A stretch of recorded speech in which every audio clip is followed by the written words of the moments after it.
가족간저가 양도 2026년부터 불가능하다는 말 들어보셨나요?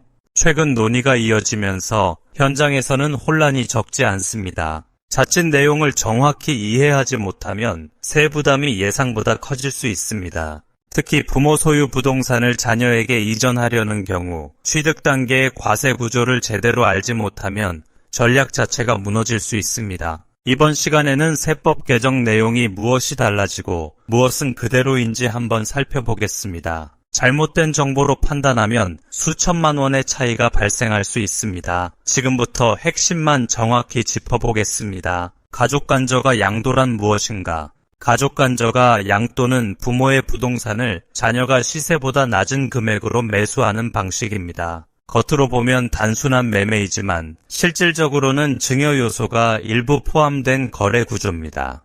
싸게 넘기면 전부 증여로 보는 것 아닌가요? 라는 질문을 자주 받습니다. 그렇지 않습니다. 일정 범위 내에서의 차액은 세법상 허용 범위 내로 인정된다고 합니다. 시가 대비 30% 또는 3억 원 중 작은 금액 이하라면 증여세 과세 대상이 되지 않습니다. 이 때문에 많은 분들이 합법적 범위 안에서 자산 이전 전략을 설계해 온 게 사실입니다.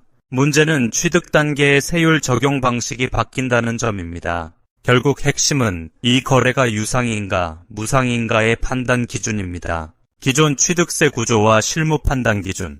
기존에는 저가 거래라 하더라도 취득세 과세 표준은 실제 매수가가 아닌 시가를 기준으로 삼았습니다. 그리고 유상 취득세율 1부터 3%가 적용되었습니다. 즉 매수 금액이 낮더라도 전체를 무상 취득으로 보지는 않았습니다. 거래 자체가 매매 형식이기 때문입니다. 이 점이 중요한 의미를 가졌다고 봅니다. 양도자는 양도소득세를 실제 시세 기준으로 계산합니다. 반면 양수자는 증여세 비과세 범위 내라면 별도의 부담이 없었습니다. 취득세 역시 유상 취득으로 처리되었습니다. 그래서 일정 범위 내에서는 세부담을 안정적으로 관리할 수 있는 구조였습니다. 이번에 무엇이 달라졌을까요? 정부는 가족간저가 양도는 전부 무상 취득으로 보겠다는 방향이었던 것 같습니다. 무상 취득세율은 최대 13.4%까지 적용될 수 있기 때문에 사실상 저가 거래가 막히는 것 아니냐는 해석이 나왔습니다.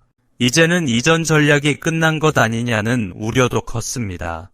하지만 최종 의결된 지방세법 개정안은 다릅니다. 시가 인정액의 30% 이상 저렴하거나 3억 원 이상 더 낮은 경우에만 전체를 무상 취득으로 봅니다. 그 범위를 초과하지 않는다면 기존과 동일하게 유상 취득세율이 적용됩니다. 즉, 일정 범위 내의 합법적 저가 거래는 여전히 가능합니다. 바뀐 내용 의의와 실무 전략. 이번 변경의 목적은 취득세 체계에 허점을 악용한 극단적 사례를 막기 위한 것이라고 합니다. 증여세와 별개로 취득세만 낮추는 구조를 차단하려는 취지입니다.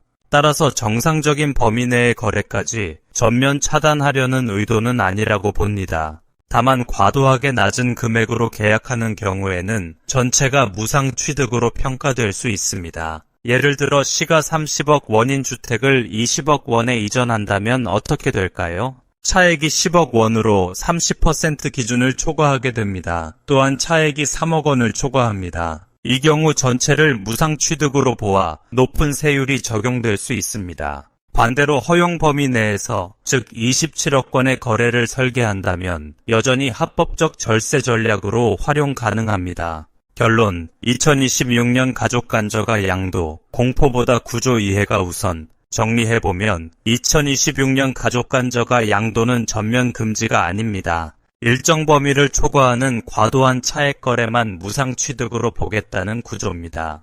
취득세 중과 우려는 상당 부분 정리되었으며 합법적 범위 안에서는 여전히 유효한 자산 이전 전략으로 남아 있습니다. 중요한 것은 감정적 판단이 아니라 수치 기준을 정확히 이해하는 것입니다. 구조를 알면 길이 보입니다. 오늘 정리한 내용을 바탕으로 본인의 상황에 맞는 전략을 차분히 검토해 보시기 바랍니다.